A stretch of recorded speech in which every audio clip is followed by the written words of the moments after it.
कबीर चंदन का बिरवा पला, बेड़ियो टाक पलास। ओए पी चंदन होए रहे, बसे जो चंदन पास। कबीर बांस बडाई बूढ़िया, इयों मत डूबो कोए। चंदन कै निकटे बसै, बांस सुगंध न होए। कबीर दीन गवाया दुनी स्यों, दुनी न चाली साथ। पाए कुहाड़ा मारिया, गाफल अपने हाथ। कबीर जै जै हों फिरियो, कौतक ठाऊं ठाए। एक राम स्नेही बाहरा, ऊजर मेरे भाए। कबीर संतन की झुंगिया पली, पठ कुसती गाओ। आग लगो तेह धौल हर, जे नाही हर को नाओ। कबीर संतन की झुंगिया पली, पठ कुसती गाओ। आग लगो तेह धौल हर, जे नाही हर को नाओ। ਧੰਨ ਧੰਨ ਸਤਿਗੁਰੂ ਸ੍ਰੀ ਗੁਰੂ ਗ੍ਰੰਥ ਸਾਹਿਬ ਜੀ ਮਹਾਰਾਜ। ਮਾਲਕ ਜੀ ਦੇ ਪਵਿੱਤਰ ਚਰਨਾਂ ਵਿੱਚ ਆਓ ਜੀ ਆਪਣਾ ਸੀਸ ਨਿਵਾਈਏ ਅਤੇ ਦਸ਼ਮੇਸ਼ ਪਾਤਸ਼ਾਹ ਸ੍ਰੀ ਗੁਰੂ ਗੋਬਿੰਦ ਸਿੰਘ ਜੀ ਮਹਾਰਾਜ ਬਾਪੂ ਜੀ ਵੱਲੋਂ ਬਖਸ਼ੀਸ਼, ਅਸੀਸ, ਮਹਾਨ ਰਹਿਮਤ, ਗੁਰੂ ਫਤਿਹ ਦੇ ਨਾਲ ਆਪਾਂ ਸਾਂਝ ਪਾਈਏ ਜੀ। ਸਤਿਕਾਰ ਨਾਲ, ਪਿਆਰ ਨਾਲ ਗੁਰੂ ਦੇ ਚਰਨੀ ਨਿਵੀਏ। ਆਖੋ ਜੀ ਵਾਹਿਗੁਰੂ ਜੀ ਕਾ ਖਾਲਸਾ, ਵਾਹਿਗੁਰੂ ਜੀ ਕੀ ਫਤਿਹ। ਸ਼੍ਰੋਮਣੀ ਭਗਤ ਕਬੀਰ ਸਾਹਿਬ ਦੇ ਪਾਵਨ ਸ਼ਲੋਕਾਂ ਦੀ ਵਿਚਾਰ ਚੱਲ ਰਹੀ ਹੈ, ਜਿਨ੍ਹਾਂ ਦੇ ਹੁਣ ਤੱਕ ਅਸੀਂ 10 ਸ਼ਲੋਕਾਂ ਦੀ ਵਿਚਾਰ 2 ਪਾਰਟਾਂ ਵਿੱਚ ਕੀਤੀ ਹੈ। ਅੱਜ ਦੀ ਸਾਡੀ ਤੀਸਰੀ ਵੀਡੀਓ ਹੈ ਔਰ ਲੜੀਵਾਰ ਰੂਪ ਦੇ ਵਿੱਚ, ਜਿਹਨੂੰ ਆਪਾਂ ਤੀਸਰਾ ਪਾਰਟ ਆਖਾਂਗੇ। 11ਵੇਂ ਸ਼ਲੋਕ ਤੋਂ ਲੈ ਕੇ 15 ਸ਼ਲੋਕ ਤੱਕ ਇਹ ਜਿਹੜੀ ਪਾਵਨ ਵਿਚਾਰ ਹੈ, ਇਹ ਅੱਜ ਅਸੀਂ ਕਰਨੀ ਹੈ। ਕਬੀਰ ਸਾਹਿਬ ਨੇ ਇਸ ਪਾਵਨ ਵਿਚਾਰ ਦੇ ਵਿੱਚ ਇੱਕ ਸਾਕਤ ਦੀ ਗੱਲ ਕੀਤੀ ਹੈ, ਨਿਰੰਕਾਰ ਤੋਂ ਟੁੱਟੇ ਹੋਏ ਇਨਸਾਨ ਦੀ ਗੱਲ ਕੀਤੀ ਹੈ, ਰੱਬ ਦੇ ਗੁਣਾਂ ਨੂੰ ਜੀਵਨ ਵਿੱਚ ਵਸਾਉਣ ਵਾਲੇ ਦੀ ਗੱਲ ਕੀਤੀ ਹੈ, ਉਹਦੀ ਗੱਲ ਕੀਤੀ ਹੈ ਜਿਹੜਾ ਦੂਰ ਹੋ ਗਿਆ। ਕਬੀਰ ਸਾਹਿਬ ਦੇ ਅੰਦਰ ਇੱਕ ਐਸਾ ਸੱਚ ਦਾ ਜਜ਼ਬਾ ਸੀ, ਜਿਸ ਜਜ਼ਬੇ ਨੂੰ ਉਹਨਾਂ ਨੇ ਆਪਣੇ ਬੋਲਾਂ ਨਾਲ ਬਾਹਰ ਕੱਢਿਆ। ਪਹਿਲਾਂ ਕਲਮ ਨਾਲ ਲਿਖਿਆ ਔਰ ਉਹ ਬੋਲ ਜਰੇ ਜਰੇ ਦੇ ਵਿੱਚ ਵਸ ਗਏ। ਕਬੀਰ ਸਾਹਿਬ ਨੂੰ ਉਹ ਇਨਸਾਨ ਚੰਗਾ ਨਹੀਂ ਲੱਗਦਾ ਹੈ ਜਿਸ ਇਨਸਾਨ ਦੇ ਅੰਦਰ ਸਾਕਤ ਬੁੱਧੀ ਹੈ। ਸਾਕਤ ਬੁੱਧੀ ਵੈਸੇ ਜੇ ਵੇਖਿਆ ਜਾਏ ਤਾਂ ਇਹਦਾ ਮੀਨਿੰਗ ਹੈ ਸ਼ਕਤੀ ਦਾ ਉਪਾਸ਼ਕ, ਮਾਇਆ ਨਾਲ ਤਾਂ ਜੁੜਿਆ ਹੈ, ਰੱਬ ਦੀਆਂ ਦਿੱਤੀਆਂ ਹੋਈਆਂ ਸ਼ਕਤੀਆਂ ਨਾਲ ਤਾਂ ਕਨੈਕਟ ਹੈ, ਪਰ ਉਹ ਉਸ ਰੱਬ ਨੂੰ ਨਹੀਂ ਮੰਨਦਾ, ਉਹਨੂੰ ਆਪਣੇ ਹਿਰਦੇ ਵਿੱਚ ਨਹੀਂ ਧਾਰਦਾ ਜਿਸ ਰੱਬ ਨੇ ਕਾਇਨਾਤ ਸਾਜੀ ਹੈ, ਜਿਸ ਨੇ ਦੁਨੀਆ ਬਣਾਈ ਹੈ, ਸਾਰਾ ਸੰਸਾਰ ਸਿਰਜਿਆ। ਉਹਦੇ ਪ੍ਰਤੀ ਉਹਦੇ ਮਨ ਅੰਦਰ ਕੋਈ ਝੁਕਾਅ ਨਹੀਂ। ਇਸ ਲਈ ਚੌਥੇ ਪਾਤਸ਼ਾਹ ਸ੍ਰੀ ਗੁਰੂ ਰਾਮਦਾਸ ਸਾਹਿਬ ਨੇ ਵੀ ਆਪਣੀ ਬਾਣੀ ਵਿੱਚ ਇਹ ਗੱਲ ਸਪਸ਼ਟ ਲਿਖੀ ਹੈ। ਉਹਨਾਂ ਲਿਖਿਆ ਵੀ ਉਹ ਸਰਾਵਾਂ ਕਿਸੇ ਕੰਮ ਦੀਆਂ ਨਹੀਂ, ਮਹਿਲ ਮਾੜੀਆਂ ਕਿਸੇ ਕੰਮ ਦੀਆਂ ਨਹੀਂ, ਜਿੱਥੇ ਪਰਮਾਤਮਾ ਦਾ ਨਾਮ ਨਹੀਂ। ਪਰ ਜਿੱਥੇ ਨਿਰੰਕਾਰ ਦੀ ਹੋਂਦ ਹੈ ਉਹ ਜਗ੍ਹਾ ਭਲੀ ਹੈ, ਚੰਗੀ ਹੈ। ਕਬੀਰ ਸਾਹਿਬ ਨੇ ਆਪਣੇ ਅੰਦਰ ਵਸਦੇ ਹੋਏ ਨਿਰੰਕਾਰ ਦੀ ਜੋਤ ਨੂੰ ਮਹਿਸੂਸ ਕੀਤਾ ਅਤੇ ਉਹਨਾਂ ਨੇ ਸਮਾਜ ਵਿੱਚ ਵਸਦੇ ਹੋਏ ਹਰ ਇੱਕ ਵਰਗ ਨੂੰ ਇਹ ਗੱਲ ਸਮਝਾਈ ਕਿ ਅਸੀਂ ਸਾਖਤ ਬੁੱਧੀ ਨਹੀਂ ਰੱਖਣੀ, ਸ਼ਕਤੀ ਦੇ ਉਪਾਸ਼ਕ ਨਹੀਂ, ਅਸੀਂ ਨਿਰੰਕਾਰੀ ਸੋਚ ਦੇ ਉਪਾਸ਼ਕ ਬਣਨਾ ਹੈ।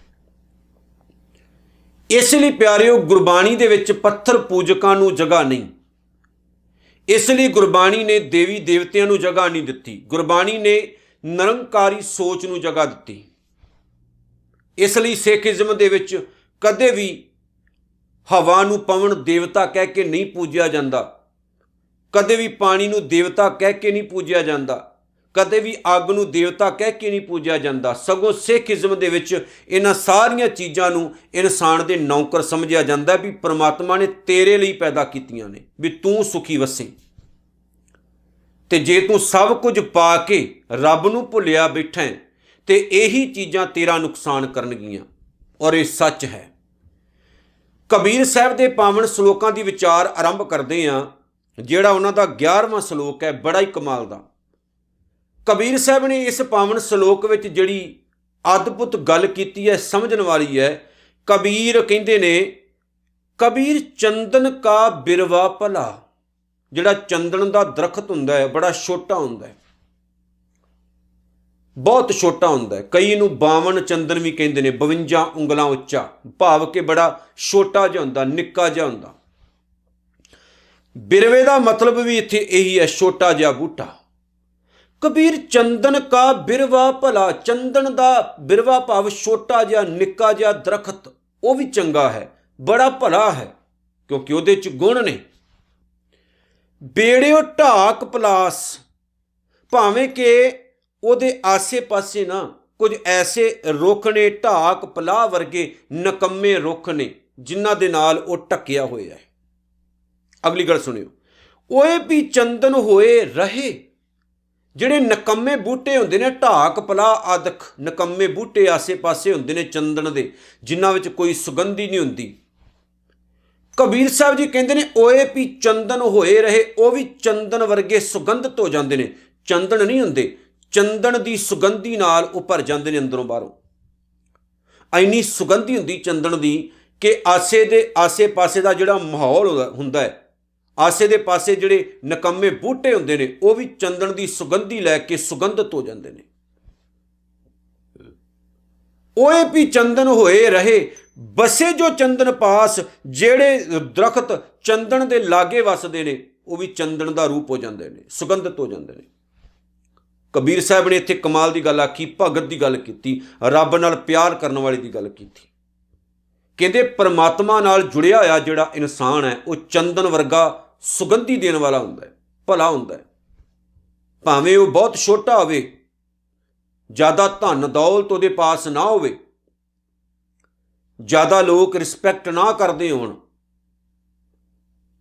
ਔਰ ਸਮਾਜਿਕ ਪੱਧਰ ਤੇ ਉਹਨੂੰ ਬਹੁਤਾ ਸਤਿਕਾਰ ਨਾਲ ਨਾ ਵੇਖਿਆ ਜਾਂਦਾ ਹੋਵੇ, ਪਰ ਜੇਕਰ ਉਹਦੇ ਪਾਸ ਰੱਬੀ ਗੁਣਾਂ ਦਾ ਖਜ਼ਾਨਾ ਹੈ, ਜੇਕਰ ਉਹਦੇ ਪਾਸ ਚੰਗਿਆਈਆਂ ਨੇ, ਜੇਕਰ ਉਹਦੇ ਪਾਸ ਨਿਰੰਕਾਰੀ ਸੋਚ ਹੈ, ਤਾਂ ਉਹ ਚੰਦਨ ਵਰਗਾ ਹੈ।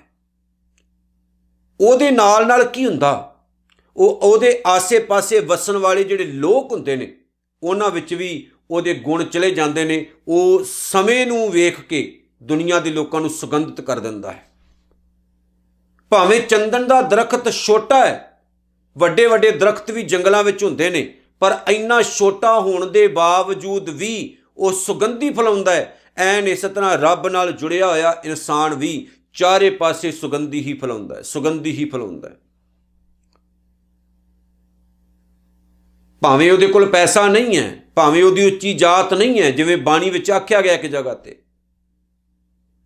ਕਿ ਵਸਦਾ ਹੋਵੇ ਉਹ ਟੁੱਟੀ ਝੌਂਪੜੀ ਦੇ ਵਿੱਚ, ਫਟੇ ਪੁਰਾਣੇ ਭਾਵੇਂ ਉਹਦੇ ਕੱਪੜੇ ਹੋਣ, ਜਾਤ ਭਾਵੇਂ ਉਹਦੀ ਨੀਵੀਂ ਹੋਵੇ, ਨਾਮ ਭਾਵੇਂ ਉਹਦਾ ਉੱਚਾ ਨਾ ਹੋਵੇ, ਪਰ ਰਾਜਾ ਸਗਲੀ ਸ੍ਰਿਸ਼ਟ ਕਾ ਹਰ ਨਾਮ ਮਨ ਪਿੰਨਾ। ਜੇ ਉਹਦੇ ਮਨ 'ਚ ਪਰਮਾਤਮਾ ਦੇ ਨਾਮ ਦੀ ਗੱਲ ਹੈ, ਤੇ ਗੁਰੂ ਸਾਹਿਬ ਕਹਿੰਦੇ ਮੇਰੀ ਨਿਗਾਹ ਦੇ ਵਿੱਚ ਉਹ ਸਾਰੀ ਦੁਨੀਆ ਦਾ ਰਾਜਾ ਹੈ, ਜਿਹੜਾ ਰੱਜ ਗਿਆ ਉਹਦੇ ਅੰਦਰ ਸੁਗੰਧੀ ਹੈ। ਅਗਲੀ ਗੱਲ ਜਿਹੜੀ ਕਬੀਰ ਸਾਹਿਬ ਨੇ ਕਹੀ 12 ਨੰਬਰ ਸ਼ਲੋਕ 'ਚ ਕਹਿੰਦੇ ਨੇ, ਕਬੀਰ ਬਾਂਸ ਵਡਾਈ ਬੁੱਢਿਆ। ਹੁਣ ਚੰਦਨ ਦੀ ਗੱਲ ਕਰਕੇ ਬਾਂਸ ਤੇ ਆਉਂਦੇ ਨੇ। ਕਹਿੰਦੇ ਨੇ ਜਿੱਥੇ ਚੰਦਨ ਦਾ ਦਰਖਤ ਲੱਗਾ ਹੈ ਉੱਥੇ ਬਾਂਸ ਦੇ ਦਰਖਤ ਵੀ ਹੋ ਸਕਦੇ ਨੇ। ਹੁਣ ਚੰਦਨ ਦੇ ਦਰਖਤ ਦੀ ਸੁਗੰਧੀ ਬਾਕੀ ਸਾਰੇ ਬੂਟੇ ਲੈ ਲੈਂਦੇ ਨੇ, ਪਰ ਬਾਂਸ ਵਡਾਈ ਬੁੱਢਿਆ, ਬਾਂਸ ਦਾ ਜਿਹੜਾ ਰੁੱਖ ਹੈ ਉਹ ਆਪਣੇ ਹੰਕਾਰ ਦੇ ਵਿੱਚ ਡੁੱਬਿਆ ਰਹਿੰਦਾ ਹੈ। ਇਉਂ ਮਤ ਡੂਬੋ ਕੋਏ। ਕਹਿੰਦੇ ਨੇ ਚੰਦਨ ਦੇ ਕੋਲ ਰਹਿ ਕੇ ਵੀ, ਅਗਲੀ ਪੰਕਤੀ ਕਹਿ ਕੇ ਫਿਰ ਮੈਂ ਇਹਦੀ ਵਿਆਖਿਆ ਕਰਾਂਗਾ, ਚੰਦਨ ਕੈ ਨਿਕਟੇ ਬਸੈ। ਬਾਂਸ ਦਾ ਦਰਖਤ ਚੰਦਨ ਦੇ ਕੋਲ ਵਸਦਾ ਹੈ। ਬਾਂਸ ਸੁਗੰਧ ਨਾ ਹੋਏ, ਪਰ ਉਸ ਬਾਂਸ ਦੇ ਦਰਖਤ ਦੇ ਵਿੱਚ, ਬਾਂਸ ਦੇ ਰੁੱਖ ਦੇ ਵਿੱਚ ਚੰਦਨ ਦੀ ਸੁਗੰਧੀ ਨਹੀਂ ਵਸਦੀ। ਉਹ ਕਦੇ ਵੀ ਸੁਗੰਧੀ ਲੈ ਹੀ ਨਹੀਂ ਪਾਉਂਦਾ, ਉਹ ਨਕੰਮਾ ਹੀ ਰਹਿੰਦਾ ਹੈ। ਕਬੀਰ ਸਾਹਿਬ ਨੇ ਜਿਹੜੀ ਕਮਾਲ ਕੀਤੀ, ਕਹਿੰਦੇ ਇਉਂ ਮਤ ਡੂਬੋ ਕੋਏ। ਕਹਿੰਦੇ ਬਾਂਸ ਵਰਗਾ ਸੁਭਾਅ ਨਾ ਪਾਲਿਓ, ਉਹ ਕਤੇ ਕਮਲਿਓ ਡੁੱਬ ਨਾ ਜਾਇਓ ਆਪਣੇ ਹੰਕਾਰ ਵਿੱਚ, ਆਪਣੀ ਈਗੋ ਵਿੱਚ, ਆਪਣੇ ਮਾਣ ਵਿੱਚ, ਆਪਣੇ ਪੈਸੇ ਕਰਕੇ, ਆਪਣੀ ਜਾਤ ਉੱਚੀ ਕਰਕੇ, ਆਪਣੇ ਹੁਸਨ ਕਰਕੇ, ਰੂਪ ਕਰਕੇ, ਜਵਾਨੀ ਕਰਕੇ, ਨੌਕਰੀ ਕਰਕੇ, ਰੁਤਬੇ ਕਰਕੇ, ਕੁਰਸੀ ਕਰਕੇ, ਹੰਕਾਰ ਵਿੱਚ ਆ ਕੇ ਕਿਤੇ ਡੁੱਬ ਨਾ ਜਾਇਓ। ਜੇ ਰੱਬ ਦਾ ਪਿਆਰਾ ਤੁਹਾਨੂੰ ਕਿਤੇ ਮਿਲਦਾ ਹੈ ਉਹਦੀ ਸੁਗੰਧੀ ਲੈ ਲਓ। ਜੇਕਰ ਕਿਤੇ ਚੰਦਨ ਵਰਗਾ ਗੁਰੂ ਤੁਹਾਨੂੰ ਮਿਲਦਾ ਉਹਦੀ ਸੁਗੰਧੀ ਲੈ ਲਓ। ਓਏ ਪਿਆਰਿਓ, ਕਿਤੇ ਹੰਕਾਰ ਵਿੱਚ ਆ ਕੇ ਡੁੱਬ ਨਾ ਜਾਇਓ, ਸਾਨੂੰ ਲੋੜ ਨਹੀਂ ਉਹਦੀ। ਨਾਮਦੇਵ ਸਾਹਿਬ ਨੂੰ ਲੋਕਾਂ ਨੇ ਕਿਹਾ ਸੀ ਅੱਧੀ ਕੌਡੀ ਦਾ ਸ਼ੀਂਬਾ, ਲੇਕਿਨ ਗੁਰੂ ਅਰਜਨ ਸਾਹਿਬ ਨੇ ਕਿਹਾ ਉਹ ਅੱਧੀ ਕੌਡੀ ਦਾ ਸ਼ੀਂਬਾ ਜਿਹੜਾ ਹੈ ਨਾ, ਉਹਨੂੰ ਪਰਮਾਤਮਾ ਨੇ ਕਰੋੜਪਤੀ ਬਣਾਤਾ, ਲੱਖਪਤੀ ਬਣਾਤਾ, ਆਪਣੇ ਚਰਨੀ ਲਾ ਲਿਆ, ਆਪਣੇ ਚਰਨੀ ਲਾ ਲਿਆ। ਕਬੀਰ ਸਾਹਿਬ ਕਹਿੰਦੇ ਇਸੇ ਤਰ੍ਹਾਂ ਨਾ ਰੱਬ ਦੇ ਪਿਆਰੇ ਦੇ ਸੁਭਾਅ ਨੂੰ ਬਹੁਤ ਸਾਰੇ ਲੋਕ ਐਕਸੈਪਟ ਕਰ ਲੈਂਦੇ ਨੇ, ਪਰ ਕਈ ਲੋਕ ਬਾਂਸ ਵਰਗੇ ਹੁੰਦੇ ਨੇ, ਉਹਨਾਂ ਤੇ ਕੋਈ ਅਸਰ ਨਹੀਂ। 20-20, 25-25 ਸਾਲ ਤੱਕ ਸੰਗਤ ਕਰਦੇ ਰਹਿੰਦੇ ਨੇ, ਕੋਈ ਅਸਰ ਨਹੀਂ, ਕੋਈ ਅਸਰ ਨਹੀਂ ਹੁੰਦਾ। ਨਕੰਮੇ ਰਹਿੰਦੇ ਨੇ, ਖਾਲੀ ਦੇ ਖਾਲੀ ਚਲੇ ਜਾਂਦੇ ਨੇ, ਨੰਗੇ ਆਉਂਦੇ ਨੰਗੇ ਚਲੇ ਜਾਂਦੇ ਨੇ, ਨਕੰਮੇ ਰਹਿੰਦੇ ਨੇ। ਅਕਲ ਉਹਨਾਂ ਦੇ ਅੰਦਰ ਨਹੀਂ ਵਸਦੀ, ਗੁਣ ਉਹਨਾਂ ਦੇ ਅੰਦਰ ਨਹੀਂ ਵਸਦੇ, ਰੱਬੀ ਸੁਭਾਅ ਉਹਨਾਂ ਦੇ ਅੰਦਰ ਨਹੀਂ ਪਲਦਾ। ਜੇ ਅਸੀਂ ਇੱਦਾਂ ਦੇ ਬਣ ਗਏ, ਅਸੀਂ ਨਕੰਮੇ ਹੋ ਜਾਵਾਂਗੇ, ਆਪਾਂ ਆਪਣੀ ਜ਼ਿੰਦਗੀ ਬਰਬਾਦ ਕਰ ਲਵਾਂਗੇ। ਕਬੀਰ ਸਾਹਿਬ ਦੇਖੋ ਬਨਾਰਸ ਵਿੱਚ ਰਹਿੰਦੇ, ਜਿੱਥੇ ਕਬੀਰ ਸਾਹਿਬ ਰਹਿੰਦੇ ਨੇ ਉੱਥੇ ਪਤਾ ਨਹੀਂ ਕਿੰਨੇ ਲੋਕਾਂ ਨੇ ਕਬੀਰ ਸਾਹਿਬ ਦੀ ਜ਼ਿੰਦਗੀ ਨੂੰ ਨਮਸਕਾਰ ਕਰਕੇ ਆਪਣੀਆਂ ਝੋਲੀਆਂ ਭਰ ਲਈਆਂ, ਝੋਲੀਆਂ ਭਰ ਲਈਆਂ ਆਪਣੀਆਂ। ਪਰ ਕਿੰਨੇ ਸੀ ਉੱਥੇ ਜਿਹੜੇ ਨਕੰਮੇ ਬੈਠੇ ਰਹੇ, ਕਿੰਨੇ ਸੀ ਜਿਨ੍ਹਾਂ ਨੇ ਕੁਝ ਵੀ ਨਹੀਂ ਖੱਟਿਆ, ਕਿੰਨੇ ਸੀ ਜਿਨ੍ਹਾਂ ਨੇ ਕੁਝ ਵੀ ਨਹੀਂ ਪਾਇਆ। ਕਬੀਰ ਸਾਹਿਬ ਕਹਿੰਦੇ ਨੇ ਕਸੂਰ ਚੰਦਨ ਦਾ ਨਹੀਂ ਹੁੰਦਾ, ਕਸੂਰ ਸਾਡੀ ਬਾਂਸ ਵਰਗੀ ਸੋਚ ਦਾ ਹੁੰਦਾ। ਕਸੂਰ ਗੁਰੂ ਦਾ ਨਹੀਂ ਹੁੰਦਾ, ਕਸੂਰ ਸਾਡਾ ਹੁੰਦਾ। ਅਸੀਂ ਕਹਿੰਦੇ ਅਜੇ ਕਿਰਪਾ ਨਹੀਂ ਹੋਈ, ਕਿਰਪਾ ਲੈਣ ਜੋਗੇ ਹੋਵੋ। ਗੁਰੂ ਤਾਂ ਕਿਰਪਾ ਦੇ ਭੰਡਾਰੇ ਵੰਡੀ ਜਾ ਰਿਹਾ, ਗੁਰੂ ਦੀ ਰਹਿਮਤ ਦਾ ਮੀਂਹ ਤਾਂ ਪੈ ਰਿਹਾ, ਤੁਸੀਂ ਭਿੱਜੋ ਤਾਂ ਸਹੀ। ਅਸੀਂ ਕਹਿੰਦੇ ਆ ਸਾਡੇ ਕੋਲ ਅਜੇ ਨਾ ਗੁਰੂ ਘਰ ਨਹੀਂ ਆਇਆ ਜਾ ਰਿਹਾ, ਅਜੇ ਰਹਿਮਤ ਹੋਈ ਨਹੀਂ ਲੱਗਦੀ। ਸ਼ਰਾਬਾਂ ਪੀਣ ਲਈ ਰਹਿਮਤ ਦੀ ਵੇਟ ਕਰਦੇ ਆ ਕਿ ਇਹਦਾ ਬੁਰਾ ਕਰਨ ਲਈ ਰੱਬ ਦੀ ਕਿਰਪਾ ਦੀ ਵੇਟ ਕਰਦੇ ਆ? ਨਹੀਂ ਨਾ। ਗੁਰਦੁਆਰੇ ਜਾਣਾ ਹੋਵੇ ਫਿਰ ਕਿਰਪਾ ਹੋਵੇਗੀ, ਅੰਮ੍ਰਿਤ ਛਕਣਾ ਹੋਵੇ ਤੇ ਕਿਰਪਾ ਹੋਵੇਗੀ ਤਾਂ ਫਿਰ। ਨਹੀਂ ਪਿਆਰਿਓ, ਜਿੱਦਾਂ ਮਾੜੇ ਕੰਮ ਕਰਨ ਲੱਗਿਆਂ ਕਿਰਪਾ ਦੀ ਵੇਟ ਨਹੀਂ ਨਾ ਕਰਦੇ, ਇਸ ਤਰ੍ਹਾਂ ਚੰਗੇ ਕੰਮ ਕਰਨ ਲੱਗਿਆਂ ਵੀ ਬਹਾਨੇ ਨਾ ਲੱਭਿਆ ਕਰੋ। ਕਬੀਰ ਸਾਹਿਬ ਦਾ ਅਗਲਾ ਬਚਨ ਜਦੋਂ ਉਹ ਕਹਿੰਦੇ ਨੇ 13ਵਾਂ ਸ਼ਲੋਕ ਹੈ, ਕਬੀਰ ਦੀਨ ਗਵਾਇਆ ਦੁਨੀ ਸਿਓ, ਦੁਨੀ ਨਾ ਚਾਲੀ ਸਾਥ। ਕਹਿੰਦੇ ਨੇ ਕਮਲੇ ਬੰਦੇ ਨੇ ਨਾ ਦੀਨ ਦੁਨੀਆ ਦੇ ਕਰਕੇ ਗਵਾ ਲਿਆ, ਦੀਨ ਛੱਡ ਬੈਠਾ, ਰੱਬ ਨੂੰ ਛੱਡ ਬੈਠਾ, ਰੱਬੀ ਸੋਚ ਨੂੰ ਤਿਆਗ ਕੇ ਬਹਿ ਗਿਆ। ਕਿਹਦੇ ਕਰਕੇ? ਦੁਨੀਆ ਕਰਕੇ। ਪਾਏ ਕੁਹਾੜਾ ਮਾਰਿਆ, ਇਸ ਇਨਸਾਨ ਨੇ ਆਪਣੇ ਹੱਥਾਂ ਨਾਲ ਆਪਣੇ ਪੈਰਾਂ ਦੇ ਉੱਤੇ ਕੁਹਾੜਾ ਮਾਰ ਕੇ ਆਪਣੇ ਪੈਰ ਵੱਢ ਲਏ। ਪਾਏ ਕੁਹਾੜਾ ਮਾਰਿਆ ਗਾਫਲ, ਆਪਣੇ ਹੱਥ ਕਿਸੇ ਦਾ ਕਸੂਰ ਨਹੀਂ, ਕਮਲੇ ਬੰਦੇ ਨੇ ਆਪਣੇ ਹੱਥਾਂ ਨਾਲ ਆਪਣੇ ਪੈਰਾਂ ਉੱਤੇ ਕੁਹਾੜੇ ਮਾਰੇ। ਦੀਨ ਛੱਡ ਬੈਠਾ ਸੰਸਾਰ ਕਰਕੇ, ਦੁਨੀਆ ਕਰਕੇ, ਜਿਹੜੀ ਦੁਨੀਆ ਨੇ ਕਦੇ ਦਾ ਸਾਥ ਦਿੱਤਾ ਹੀ ਨਹੀਂ, ਨਾ ਕਦੇ ਦੇਣਾ। ਅਸੀਂ ਪਤਾ ਕੀ ਕਹਿੰਦੇ ਆ, ਦੁਨੀਆ ਹੈਗੀ ਹੈ, ਲੋਕ ਹੈਗੇ, ਉਹ ਭਲਿਓ ਲੋਕ ਸੁੱਖਾਂ ਦੇ ਯਾਰ ਨੇ, ਦੁੱਖਾਂ ਦੇ ਵਕਤ ਕੋਈ ਨੇੜੇ ਲੱਗਦਾ। ਤੁਸੀਂ ਇਤਿਹਾਸ ਤੋਂ ਜਾਣੂ, ਪੜ੍ਹ ਕੇ ਵੇਖ ਲਿਓ, ਸ਼੍ਰੀ ਗੁਰੂ ਤੇਗ ਬਹਾਦਰ ਮਹਾਰਾਜ ਸੱਚੇ ਪਾਤਸ਼ਾਹ ਨੇ ਕਰੋੜਾਂ ਹਿੰਦੂਆਂ ਦੀ ਖਾਤਰ ਆਪਣਾ ਸੀਸ ਦਿੱਤਾ। ਇਹ ਤਾਂ ਜਾਣਦੇ ਨਾ ਆਪਾਂ, ਕਰੋੜਾਂ ਹਿੰਦੂਆਂ ਦੀ ਖਾਤਰ ਆਪਣਾ ਸੀਸ ਦਿੱਤਾ, ਉਹਨਾਂ ਦੇ ਧਰਮ ਨੂੰ ਬਚਾਉਣ ਲਈ, ਉਹਨਾਂ ਦੀ ਇੱਜ਼ਤ ਨੂੰ ਬਚਾਉਣ ਲਈ ਆਪਣੀ ਕੁਰਬਾਨੀ ਦੇ ਗਏ ਮੇਰੇ ਮਾਲਕ। ਆਪਣੀ ਸ਼ਹੀਦੀ ਪਾ ਗਏ। ਸਤਿਗੁਰੂ ਦਾ ਸੀਸ ਪਿਆ ਰਿਹਾ ਉੱਥੇ, ਧੜ ਪਿਆ ਰਿਹਾ ਉੱਥੇ। ਕਿਸੇ ਨੇ ਚੱਕਿਆ ਤਾਂ ਗੁਰੂ ਦੇ ਸਿੱਖਾਂ ਨੇ। ਸੀਸ ਚੱਕਿਆ ਭਾਈ ਜੀਵਨ ਸਿੰਘ ਨੇ, ਧੜ ਚੱਕਿਆ ਭਾਈ ਲੱਖੀ ਸ਼ਾਹ ਵਣਜਾਰੇ ਨੇ। ਕੁਰਬਾਨੀਆਂ ਦਿੱਤੀਆਂ ਤੇ ਸਿੱਖਾਂ ਨੇ। ਬਹੁਤੇ ਲੋਕ ਸਾਹਮਣੇ ਨਹੀਂ ਆਏ। ਜਿਨ੍ਹਾਂ ਲਈ ਕੀਤਾ ਉਹ ਡਰ ਕੇ ਨਾ ਬਹਿ ਗਏ, ਰਜਾਈਆਂ ਦੇ ਵਿੱਚ ਸੀਸ ਸਿਰ ਦੇ ਕੇ ਬਹਿ ਗਏ, ਨਹੀਂ ਸਾਹਮਣੇ ਆਏ। ਦੁਨੀਆ ਸੁੱਖਾਂ ਦੀ ਯਾਰ ਹੈ, ਦੁੱਖਾਂ ਦੇ ਵਕਤ ਕਿਹੜਾ ਸਾਹਮਣੇ ਆਉਂਦਾ? ਕੌਣ ਆਉਂਦਾ? ਜਦੋਂ ਤੁਹਾਡੇ ਤੇ ਦੁੱਖ ਹੁੰਦੇ ਨੇ ਨਾ, ਲੋਕ ਤੁਹਾਨੂੰ ਪਛਾਣਨਾ ਬੰਦ ਕਰ ਦਿੰਦੇ ਨੇ। ਤੁਹਾਡੇ ਫੋਨ ਚੱਕਣੇ ਬੰਦ ਕਰ ਦੇਣਗੇ, ਤੁਹਾਡੇ ਨਾਲ ਗੱਲ ਕਰਨੀ ਬੰਦ ਕਰ ਦੇਣਗੇ। ਖਬਰੇ ਕਿਤੇ ਇਹਨੂੰ ਸਾਤੋਂ ਪੈਸੇ ਦੀ ਲੋੜ ਨਾ ਹੋਵੇ, ਲੋਕ ਪਛਾਣ ਜਾਂਦੇ। ਸੁਖੀ ਹੋਵੋਗੇ ਤੇ ਲੋਕ ਤੁਹਾਡੇ ਨੇੜੇ, ਦੁਖੀ ਹੋਵੋਗੇ ਲੋਕ ਕਹਿੰਦੇ ਕਿਤੇ ਸਾਤੋਂ ਕੁਛ ਮੰਗ ਹੀ ਨਾ ਲਏ। ਐਸ ਦੁਨੀਆ ਦੀ ਖਾਤਰ ਰੱਬ ਨੂੰ ਛੱਡ ਕੇ ਬਹਿ ਜਾਈਏ, ਐਸ ਦੁਨੀਆ ਦੀ ਖਾਤਰ ਗੁਰੂ ਨੂੰ ਛੱਡ ਦਈਏ, ਇਸ ਦੁਨੀਆ ਦੀ ਖਾਤਰ ਸੁਭਾਅ ਬਦਲੀਏ ਆਪਣਾ, ਇਸ ਦੁਨੀਆ ਦੀ ਖਾਤਰ ਆਪਣੇ ਆਪ ਨੂੰ ਚੇਂਜ ਕਰ ਲਈਏ, ਜਿਹੜੀ ਦੁਨੀਆ ਕਦੇ ਸਾਡਾ ਸਾਥ ਦਿੰਦੀ ਨਹੀਂ, ਨਾਲ ਕਦੇ ਹੁੰਦੀ ਨਹੀਂ। ਲੋੜ ਨਹੀਂ ਸਾਨੂੰ ਜ਼ਰੂਰਤ ਹੈ ਆਪਣੀ ਜ਼ਿੰਦਗੀ ਨੂੰ ਇੰਜੋਏ ਕਰਕੇ ਜਾਣ ਦੀ। ਸਾਨੂੰ ਜ਼ਰੂਰਤ ਹੈ ਆਪਣੀ ਜ਼ਿੰਦਗੀ ਨੂੰ ਸੇਵ ਬਣਾਉਣ ਦੀ। ਸਾਨੂੰ ਜ਼ਰੂਰਤ ਹੈ ਗੁਰੂ ਨਾਨਕ ਦੀਆਂ ਖੁਸ਼ੀਆਂ ਲੈਣ ਦੀ। ਸਾਨੂੰ ਜ਼ਰੂਰਤ ਨਹੀਂ ਸੰਸਾਰ ਦੀ ਦੁਨੀਆ ਦੀ। ਇਹ ਦੁਨੀਆ ਨਾ ਕਦੇ ਕਿਸੇ ਦੀ। ਨਾਨਕ ਦੁਨੀਆ ਕੈਸੀ ਹੋਈ, ਸਾਲਕ ਮਿਤ ਨਾ ਰਹੇ ਹੋ ਕੋਈ, ਭਾਈ ਬੰਦੀ ਹੇਤ ਚੁਕਾਇਆ, ਦੁਨੀਆ ਕਾਰਨ ਦੀਨ ਗਵਾਇਆ। ਕਮਾਲ ਹੈ। ਨਾਨਕ ਦੁਨੀਆ ਕੈਸੀ ਹੋਈ, ਕਿੱਦਾਂ ਦੀ ਦੁਨੀਆ? ਸਾਲਕ ਮਿਤ ਨਾ ਰਹੇ ਹੋ ਕੋਈ ਆਪਣਾ ਹੈਗਾ ਇੱਥੇ? ਭਾਈ ਬੰਦੀ ਹੇਤ ਚੁਕਾਇਆ ਦਿਨ, ਜਿਨ੍ਹਾਂ ਪਰ ਭੈਣਾਂ ਭਰਾਵਾਂ ਕਰਕੇ ਰਾਤ ਦਿਨ ਪਾਪ ਕਰ ਕਰਕੇ ਪੈਸਾ ਇਕੱਠਾ ਕੀਤਾ, ਦੁਨੀਆ ਕਾਰਨ ਦੀਨ ਗਵਾਇਆ। ਜਿਹੜੀ ਦੁਨੀਆ ਦੇ ਕਰਕੇ ਧਰਮ ਛੱਡ ਕੇ ਬਹਿ ਗਿਆ, ਰੱਬ ਛੱਡ ਕੇ ਬਹਿ ਗਿਆ। ਹੈ ਕਰਕੇ ਉਹ ਕਰੇਨ, ਗੱਲਾਂ ਪਿੱਟਣ ਸਿਰ ਕੋਹੇਣ, ਨਾਉ ਲੈਣ ਅਰ ਕਰਨ ਸਮਾਏ। ਕਿਹੜੀ ਦੁਨੀਆ ਦੀ ਖਾਤਰ? ਕੋਈ ਨੇੜੇ ਨਹੀਂ ਲੱਗਦਾ। ਸੋ ਕਬੀਰ ਸਾਹਿਬ ਨੇ ਜੇ ਗੱਲ ਕਹੀ, ਕਮਾਲ ਕੀਤੀ। ਉਹਨਾਂ ਨੇ ਸੰਸਾਰ ਨੂੰ ਅੱਖੀਂ ਵੇਖਿਆ, ਕਿਸੇ ਨੇ ਸਾਥ ਨਹੀਂ ਸੀ ਦਿੱਤਾ ਕਬੀਰ ਸਾਹਿਬ ਦਾ ਵੀ। ਜਦੋਂ ਉਹਨਾਂ ਦੇ ਉੱਤੇ ਦੁੱਖ ਆਏ ਸੀ, ਮਾਰਨ ਦੀ ਕੋਸ਼ਿਸ਼ ਕਬੀਰ ਸਾਹਿਬ ਨੂੰ ਵੀ ਹੋਈ, ਕੋਈ ਨੇੜੇ ਨਹੀਂ ਸੀ ਆਇਆ ਪਿਆਰਿਓ। ਉਹਨਾਂ ਨੇ ਇਹ ਦੁੱਖ ਨੂੰ, ਇਸ ਦਰਦ ਨੂੰ ਆਪਣੇ ਸਿਰ ਤੇ ਕੱਲਿਆਂ ਝੱਲਿਆ। ਭਾਵੇਂ ਉਹਨਾਂ ਨੂੰ ਮਾਰਿਆ ਕੁੱਟਿਆ ਗਿਆ, ਭਾਵੇਂ ਉਹਨਾਂ ਨੂੰ ਖਤਮ ਕਰਨ ਦੀ ਕੋਸ਼ਿਸ਼ ਕੀਤੀ ਗਈ, ਜੇ ਬਚ ਗਏ ਆਪਣੇ ਸਿਰ ਤੇ ਰੱਬ ਦੀ ਕਿਰਪਾ ਨਾਲ ਬਚ ਗਏ। ਲੋਕਾਂ ਨੇ ਮਾਰਨ ਤੋਂ ਉਹਨਾਂ ਨੂੰ ਵੀ ਗੁਰੇਜ਼ ਨਹੀਂ ਸੀ ਕੀਤਾ। ਇਹ ਸੰਸਾਰ ਦਾ ਸੁਭਾਅ ਹੈ। ਕਬੀਰ ਸਾਹਿਬ ਦਾ ਅਗਲਾ ਸ਼ਲੋਕ 14ਵਾਂ। ਕਬੀਰ ਜੈ ਜੈ ਹਉ ਫਿਰਿਓ। ਕਬੀਰ ਸਾਹਿਬ ਜੀ ਕਹਿੰਦੇ, ਮੈਂ ਜਿੱਥੇ ਵੀ ਗਿਆ ਹਾਂ, ਜਿੱਥੇ ਵੀ ਗਿਆ, ਕੌਤਕ ਠਾਉ ਠਾਏ, ਇਸ ਮਾਇਆ ਦੇ ਕੌਤਕ ਹਰ ਇੱਕ ਜਗ੍ਹਾ ਤੇ, ਮਾਇਆ ਦੇ ਰੰਗ ਤਮਾਸ਼ੇ ਹਰ ਇੱਕ ਜਗ੍ਹਾ ਤੇ ਵੇਖੇ ਨੇ। ਲੋਕ ਵਿਖਾਉਂਦੇ ਵੀ, ਜਿਨ੍ਹਾਂ ਦੇ ਕੋਲ ਜਿੰਨੀ ਹੁੰਦੀ ਨਾ ਉਹਨੇ ਦਿਖਾਉਂਦੇ, ਉਹਨਾਂ ਹੀ ਨਾ ਉਹ ਕਰਨਗੇ, ਸ਼ੋਅ ਅਪ ਕਰਨਗੇ, ਸਾਡੇ ਕੋਲ ਬਹੁਤ ਹੈ, ਸਾਡੇ ਕੋਲ ਬਹੁਤ ਹੈ। ਕਹਿੰਦੇ ਬੜੇ ਰੰਗ ਤਮਾਸ਼ੇ ਵੇਖੇ ਨੇ ਮਾਇਆ ਦੇ, ਲੋਕ ਬੜੇ ਰੰਗ ਤਮਾਸ਼ੇ ਕਰ ਕਰਕੇ ਵਿਖਾਉਂਦੇ ਵੀ ਨੇ। ਇੱਕ ਰਾਮ ਸਨੇਹੀ ਬਾਹਰਾ ਊਜਨ ਮੇਰੇ ਭਾਏ, ਜਿਹੜੀ ਜਗ੍ਹਾ ਪਰਮਾਤਮਾ ਨੂੰ ਪਿਆਰ ਕਰਨ ਵਾਲਿਆਂ ਤੋਂ ਸਖਣੀ ਹੈ।